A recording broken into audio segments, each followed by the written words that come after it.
हम लोगों ने सुने। दो संस्मरण लास्ट के हैं, वो भी सुना दो। अनगिनत संस्मरण है, लेकिन फिर भी कई बड़े अच्छे अच्छे संस्मरण। सेठ जी, आपने पूज्य रुक्मणीबाई भागलपुर वाली बाई का नाम सुना है आप सब लोगों ने। भागलपुर में महिला भक्ति संघ जो है उसकी स्थापना सेठ जी ने की। सेठ जी हैं उसके संस्थापक। और पूज्य जिनको चंदाबाई ढांडनिया जी बोलते थे, भाभी जी, रुक्मणीबाई जी का बड़ा उन्होंने ध्यान रखा। बच्चे डरे नहीं, हम डर गए।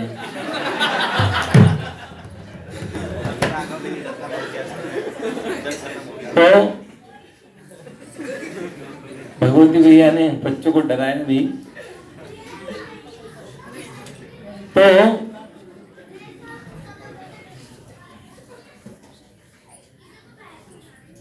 आप जब उनके पास जाके इन्हें बोलेंगे ना, बच्चों शांत हो जाओ, तो बच्चे शांत हो जाएंगे। ऐसे बच्चे समझ नहीं पाएंगे। तो पूज्य चंदाबाई ढांडनिया जी, उन्होंने पूज्य रुक्मणीबाई भागलपुर वाली बाई जो है, जो भगवान की नित्य सहचरियों का अवतार, नित्य सिद्धा गोपियां जिनको कहते हैं। बोल तो जाके भगवती भैया, थोड़ा धीरे धीरे बोलेंगे, बच्चे सब समझदार हैं।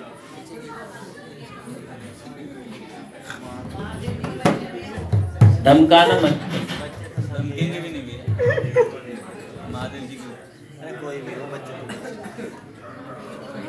अब देखो, कार्तिक वो शोर मत करना ना, आराम से खेल लो, आराम से, हल्ला किए बिना। बस देखो कितने अच्छे बच्चे हैं। मोक्ष है, कार्तिक है, गणेश है, शिव परिवार है। अभी तो हनुमान जी का परिवार नहीं है, वो भी है क्या? हाँ। तो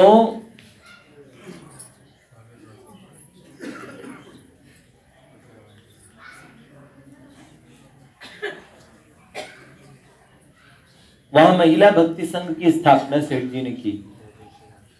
अब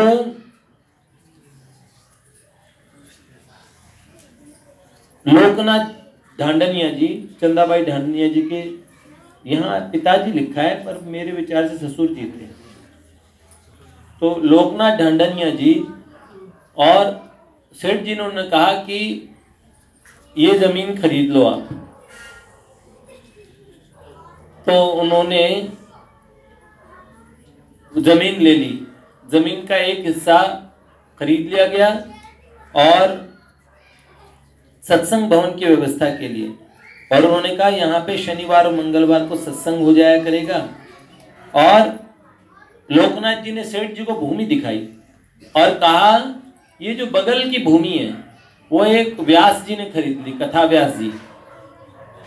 और हमने उन्हें कहा कि ये जमीन हमें दे दीजिए सत्संग के लिए, सत्संग भवन के लिए, आप दूसरी जगह ले लीजिए, हम आपको अच्छी कीमत दे देंगे। तो उन्होंने कहा, व्यास जी ने कहा मुझे मकान बनवाना है, मुझे यही जमीन अच्छी लग रही है, मैं दूंगा नहीं। तब व्यास जी माने नहीं, उन्होंने अच्छे से मना कर दिया। सेठ जी ने लोकनाथ जी से कहा, अच्छा, व्यास जी ने बिल्कुल मना कर दिया। तो उन्होंने कहा हाँ। तो सेठ जी ने झुक के एक कंकर उठाया और उसे उछाल के ठीक निशाने पे जो व्यास जी ने जमीन खरीदी थी उस पे फेंक के मारा। और उन्होंने कहा आप 6 महीने लिख लीजिए, 6 महीने के अंदर और ये जमीन सत्संग भवन के लिए मिल जाएगी। 6 महीने में 6 महीने पूरे होने लगे। मात्र 1 सप्ताह बाकी था। तो चंदाबाई से लोकनाथ जी ने कहा कि भूमि मिली नहीं। सेठ जी ने बोला 6 महीने के भीतर मिल जाएगी। तो चंदाबाई ने कहा बड़े विश्वास से कि बाबूजी अभी तो 1 सप्ताह बाकी है। जिस दिन 6 महीने पूरे हो रहे थे और सुबह 9 बजे 7वां दिन पूरा होने वाला था, छठा महीने का अंतिम दिन, सुबह 9 बजे लोकनाथ जी ने चंदाबाई से कहा बिटिया आज तो 6 महीने पूरे हो गए। तो चंदाबाई ने फिर कहा बाबूजी आज भी पूरे नहीं हुए, अभी तो पूरा दिन बाकी है। सेठ जी की बात में फर्क नहीं पड़ सकता। पूर्व में भी मैंने आपको प्रसंग सुनाया था। सेठ जी ने कहा कि सूरज कभी पश्चिम से उगता सुना है, मेरी बात झूठी नहीं हो सकती कभी। तो क्योंकि जीवन में कभी झूठ बोला ही नहीं। और सेठ जी की बात में फर्क नहीं पड़ सकता। रात्रि में 7 बजे लोकनाथ जी ने कहा बिटिया अब तो दिन भी पूरा हो गया। तब चंदाबाई ने कहा अभी तो 5 घंटे बाकी है। लगभग 7:30 बजे एक व्यक्ति आया और बोला कि व्यास जी को किसी ने काशी में मकान दे दिया है, वे काशीवास हेतु प्रातःकाल जाने वाले हैं। वे अपनी भूमि सत्संग भवन हेतु आपको बेचना चाहते हैं, किंतु संकोचवश आ नहीं रहे हैं, क्योंकि उन्होंने पहले आपको मना कर दिया। व्यास जी को काशी में किसी ने मकान दान दे दिया और व्यास जी सोचने लगे अब मैं यहाँ नहीं रहूंगा, भागलपुर में, काशी में रहूंगा। पर अपनी जमीन बेचना तो चाहते हैं, लेकिन आपको कहने में संकोच है। तो लोकनाथ जी ने कहा वे मेरे मित्र हैं, उन्हें मुझसे संकोच नहीं करना चाहिए। लगभग 8 बजे व्यास जी आ गए। उसी समय उसका भुगतान करके रजिस्ट्रार को बुला के, वही बड़े गणमान्य व्यक्ति थे लोकनाथ जी, रजिस्ट्रार को बुला के उस भूमि की रजिस्ट्री करवा ली। सारा कार्य रात्रि 12 बजे के पूर्व में पूरा हो गया। पहले जैसे जज साहब के ऑफिस में जाना, वहां पे कराना, इधर रजिस्ट्रार ही आ गया और रजिस्ट्री रात के 12 बजे से पूर्व में पूरी हो गई। सेठ जी के एक मित्र थे हनुमान बख्श जी गोयनका। सेठ जी थे सेठ जयदयाल गोयनका जी। ये सेठ जी के इतने क्लोज फ्रेंड थे कि सेठ जी ने अपने जीवन की सारी गुह्यतम बातें, प्रीति के 6 लक्षण होते हैं, ददाति प्रतिग्रहणाति, ये श्रीपाद रूप गोस्वामी जी ने बताया, लेना देना, गुप्त बात शेयर करना और अपनी बात बताना, उसकी सुनना है, भेंट लेना, भेंट देना,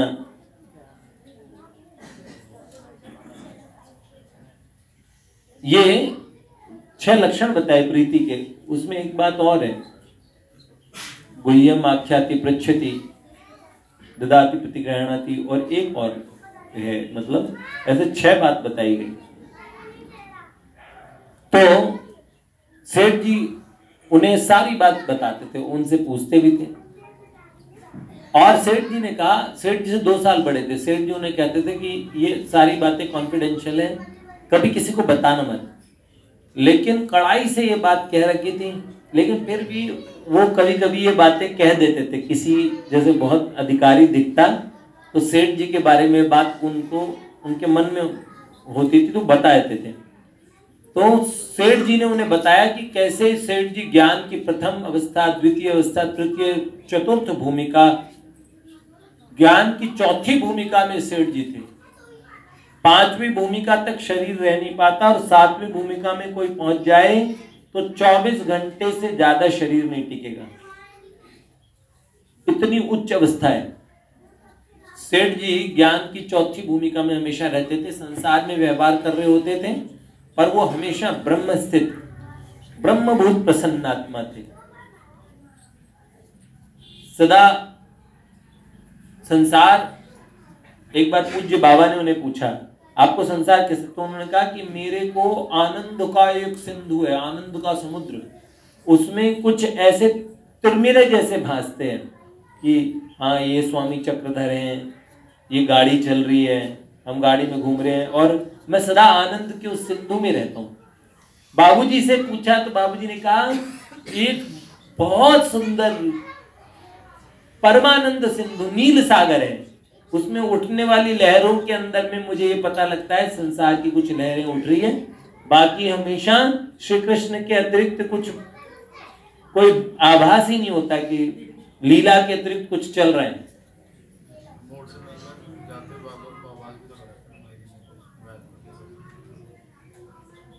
हाँ, ऐसी भी लीला है। तो सेठ जी का सामर्थ्य तो बहुत था। बाबा कट्टर वेदांती थे और सेठ जी की बात नहीं मान रहे थे, शास्त्रार्थ से नहीं मान रहे थे, तो सेठ जी ने अपना परना छुआ के और बाबा को भगवान के दर्शन करा दिए, चतुर्भुज भगवान के दर्शन।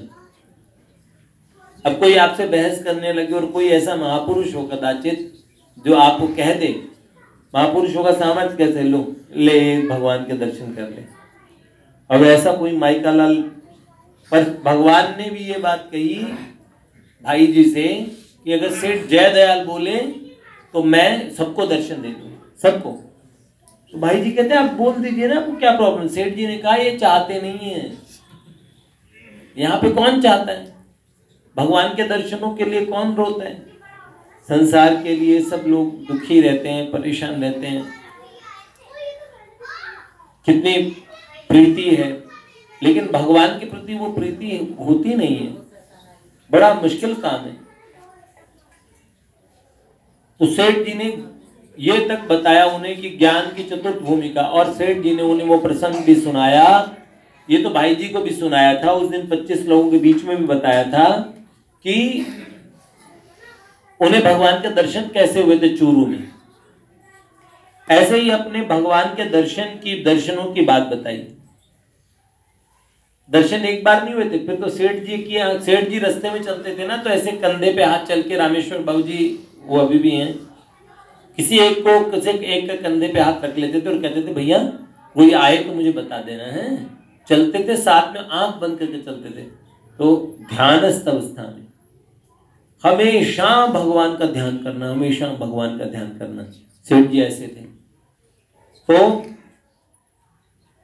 हनुमान बख्श जी गोयनका के मन पर बड़ा प्रभाव हुआ कि मेरा दोस्त ऐसा है। आपको कोई ऐसा मित्र मिल जाए तो कमाल की बात नहीं।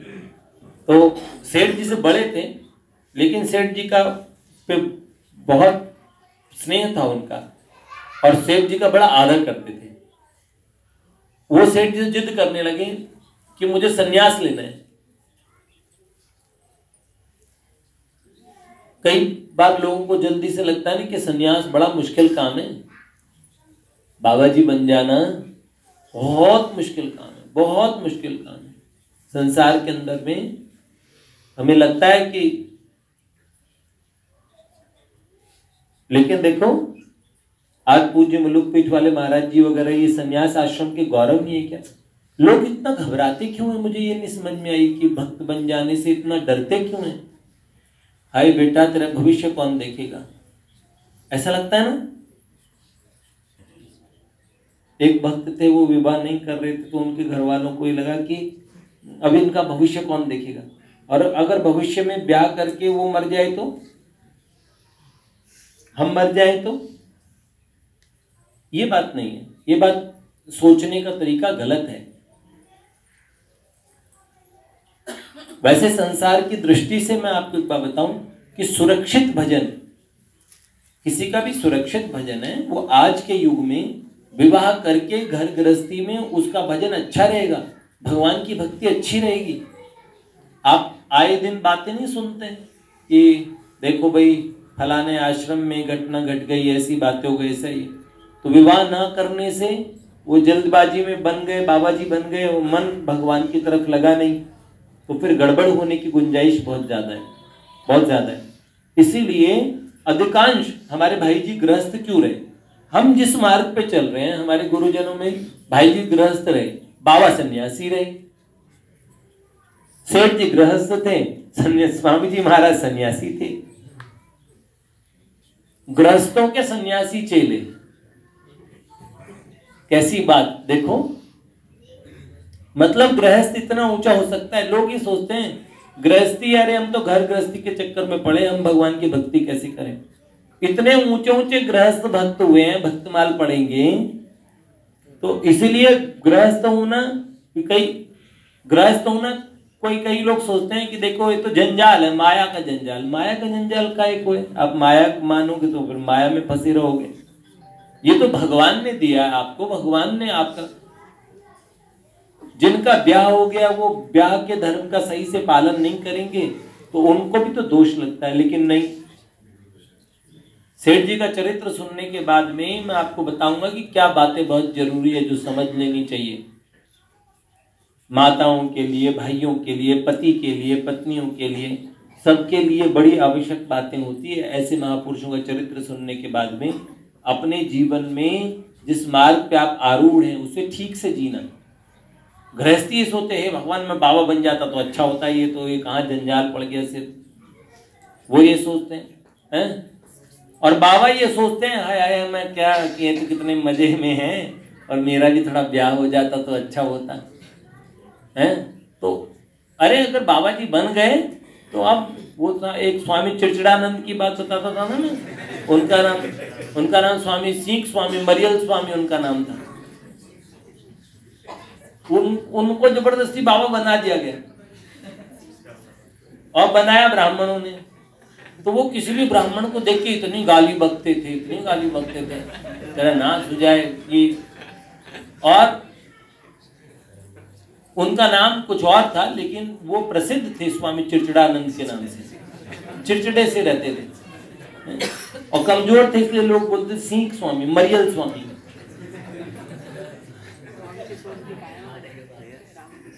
अब बताओ, तो ऐसा भी तो ये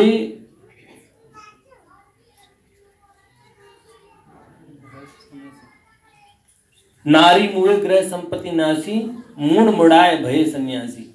कलयुग में सन्यासी ऐसे होंगे कि एक पत्नी मर जाएगी तो वो ग्रह संपत्ति खत्म हो जाएगी, तो ये पत्नी मर जाएगी तो सन्यासी बन जाएंगे। चलो कोई बात नहीं, अब बाबा जी बन जाते हैं सन्यासी। अरे सन्यास धर्म बहुत ऊंचा है, हाँ, पर कोई बहुत उच्च कोटि का भक्त हो और वो संसार से विरक्त हो, उसका मन संसार के किसी गतिविधि में ना लगता हो, भगवान की तरफ चलने की इच्छा हो, तो फिर उसको जबरदस्ती खदेड़ के फिर उसको भी तेरे तो ब्याह करा के हम मानेंगे, हम तो डूबे हैं, तेरे को भी आकंठ डुबाएंगे, ऐसा भी करना ठीक नहीं।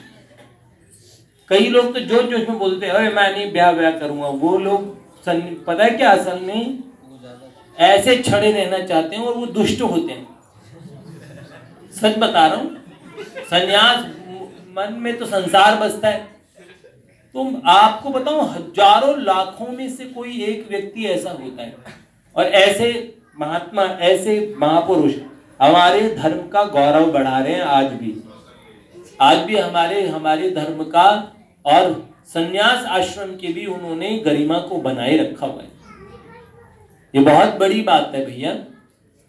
तो ये हनुमान बख्श जी गोयनका थे ना, इनके मन में बड़ा चाव था कि मैं वैराग्य ले लूं, और इतना वैराग्य बढ़ गया, इतना वैराग्य बढ़ गया, इन्होंने सेठ जी से कहा कि मुझे संन्यास लेना है।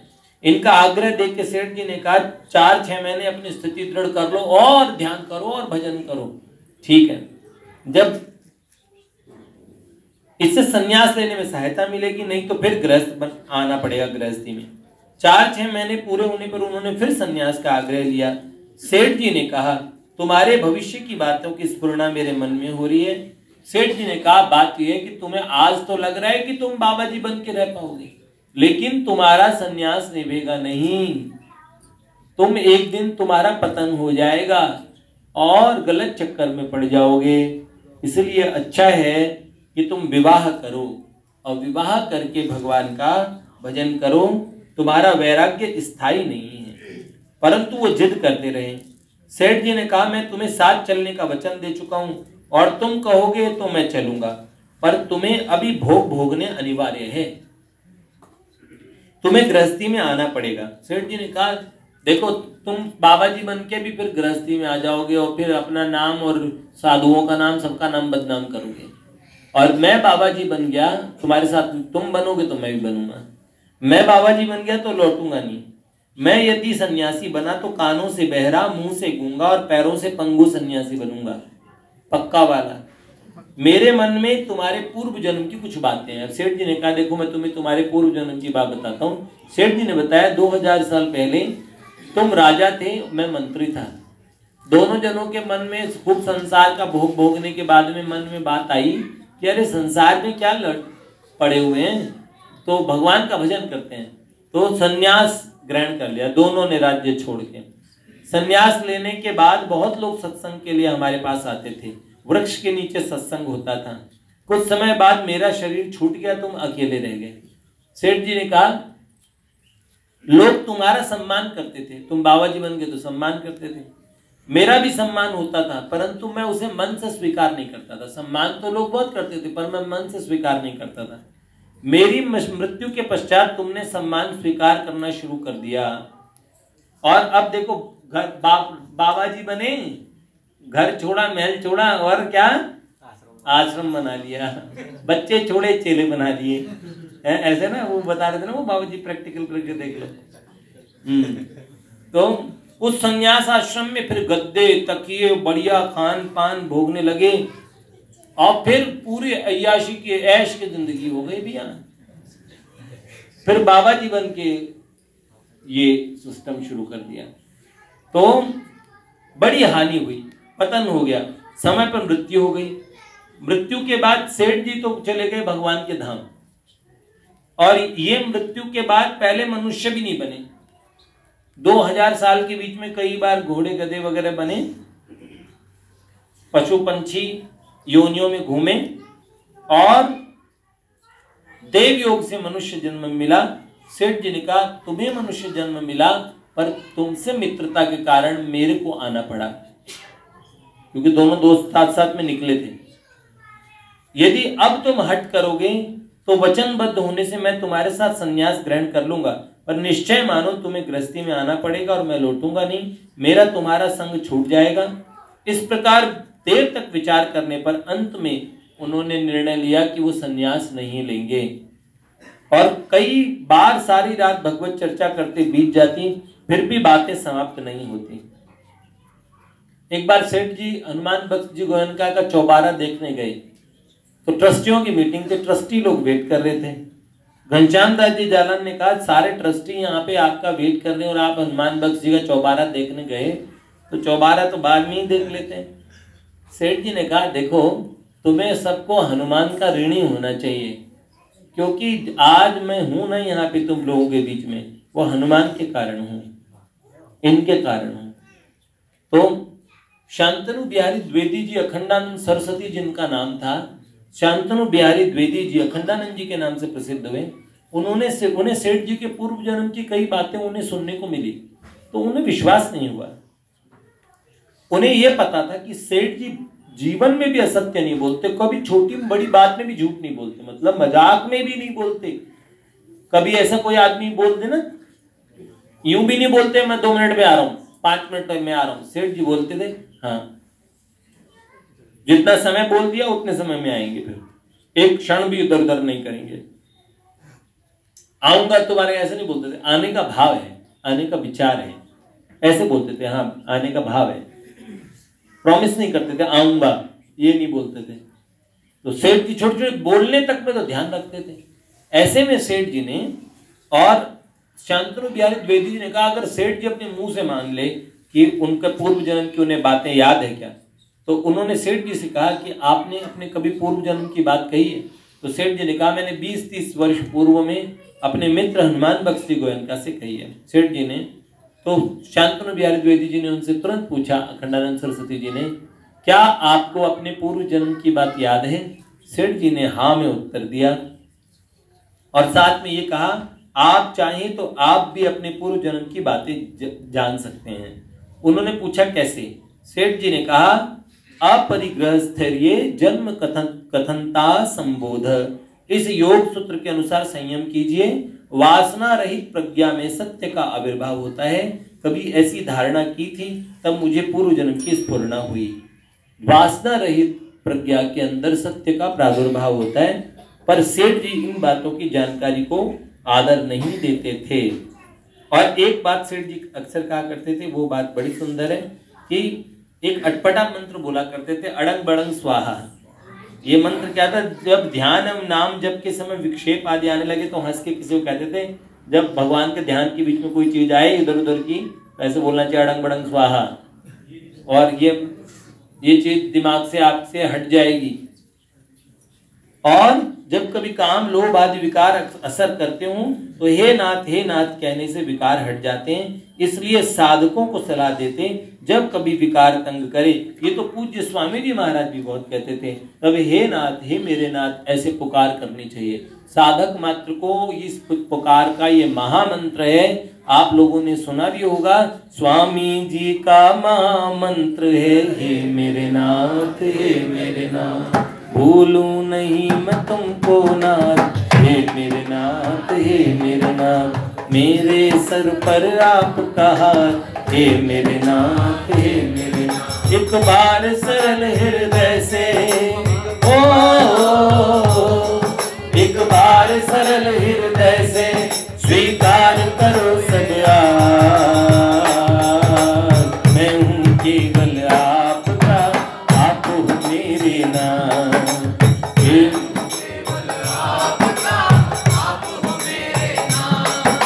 मंत्र का ये महामंत्र है, मेरे नाथ मंत्रों का ये महामंत्र है,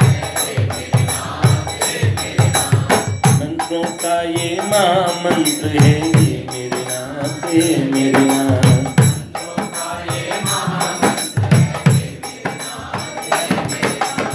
जय जय श्री राधे। कल सेठ जी का प्रयाण सुनेंगे हम, सेठ जी कैसे भगवत धाम गए, तो ये सेठ जी के चरित्र का समापन कल हम करेंगे।